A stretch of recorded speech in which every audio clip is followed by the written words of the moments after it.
What's up, beautiful people? Welcome back to The Order.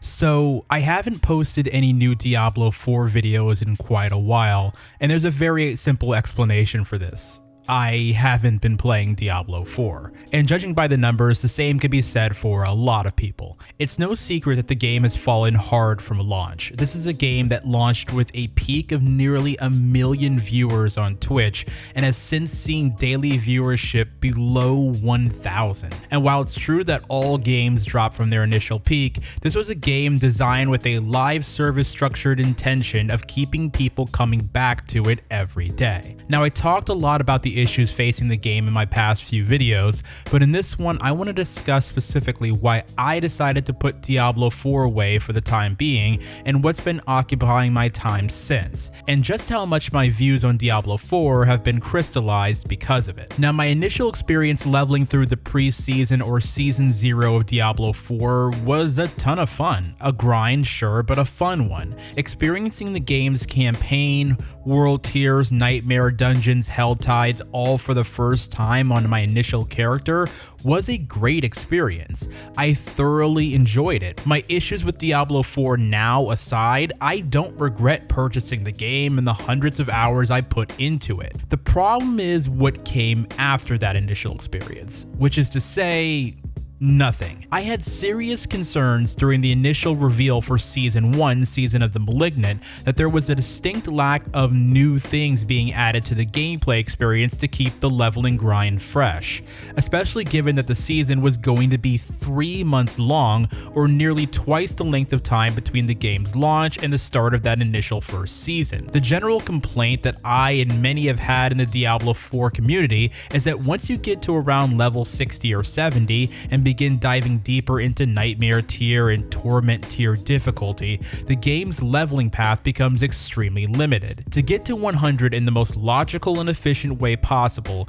you are almost entirely confined to doing Nightmare dungeons, not only because they are the best source of experience available, but also because they are the only way to level your glyphs for your Paragon board. And given how bogged down the leveling grind becomes past 50, this means that you are spending more time in the back half of the grind than in the front, which means spending more time doing the same repeated content, Nightmare dungeons, over and over again. This in a nutshell is what broke the game for me, and for many others. It's why I stopped having fun with Diablo 4.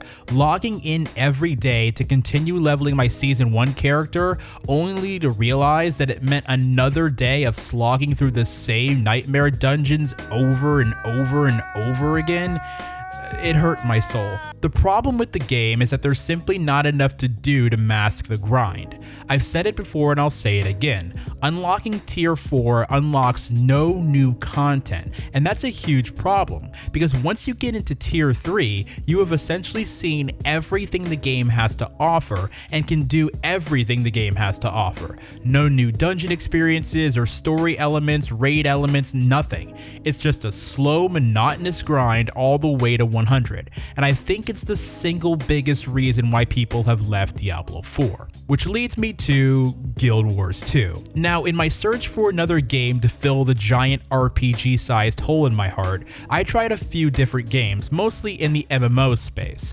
I had never really dipped my toes into Guild Wars before, and I knew there was a smaller but super passionate community around it, so I was eager to see just why people kept coming back to it. Well, several dozen hours later, I can see why people like Guild Wars 2, and more importantly, playing this game crystallized all of my problems with Diablo 4. See, the thing with Guild Wars 2 is, the leveling experience is immaculately paced. There's a big personal main storyline that acts as a through line for the overall leveling path from 1 to 80, but the quest line is given to you in phases. Essentially, every 10 levels, the next chapters in the story open up, and you can go and undertake those quests, or even ignore them in favor of the game's open world. which as a questing experience is a revelation. See, in Guild Wars 2, instead of the typical method of walking up to NPCs, getting a quest, killing a few enemies, and walking back to turn it in, the game has a more dynamic world approach in which your standard quests are discovered when you enter an area. You'll go around and do typical tasks like killing enemies, fetching items, interacting with objects, but there's the possibility of also running into dynamic world events that trigger often that you can complete with nearby players that give the game a spontaneous feel that's really impressive for like a 10-year MMO. Just when you're in the middle of farming a few mobs to complete the area objective, a random champion enemy may appear that you and a few others group up to take down. And then a few paces below the map, an escort mission might break out. And then 15 minutes later, you completely forgot what you were doing because you're too busy zipping around the map having fun and, leveling up in the process. In the meantime, you're also unlocking access to new dungeons, which come with their own storylines to explore, and there's a robust PvP scene, including open world v world combat. Leveling through Guild Wars 2, I never once stopped to consider what I should be doing to level. Instead, I've just been leveling, doing whatever seems interesting, having actual honest-to-God fun. You what? Crazy, I know. Now, what does all this have to do with Diablo 4? Well, quite simply, this is what people want from their online RPG experiences.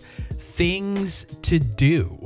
And not just things to do, but a diversity of things to do. Look, I love grindy games. I love leveling, I love progression, the endless dopamine rush of getting new gear, new skills, all of it.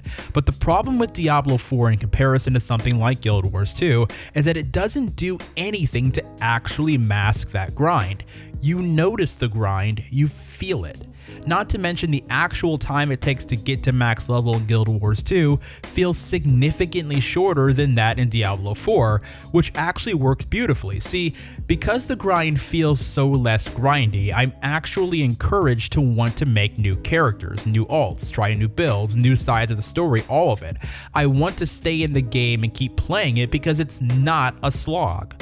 I know it may not seem entirely fair to compare a game that's had 10 years worth of updates and content patches to a game that's only entering its second season, but this is the market that Blizzard released Diablo 4 into, a market that has great online RPGs with a depth of activities to undertake and things to do in them.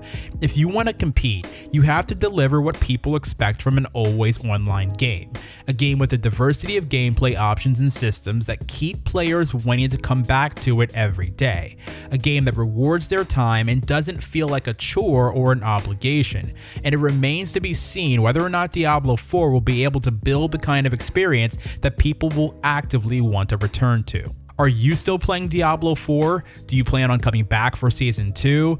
If not, let me know in the comments below what you've been checking out instead.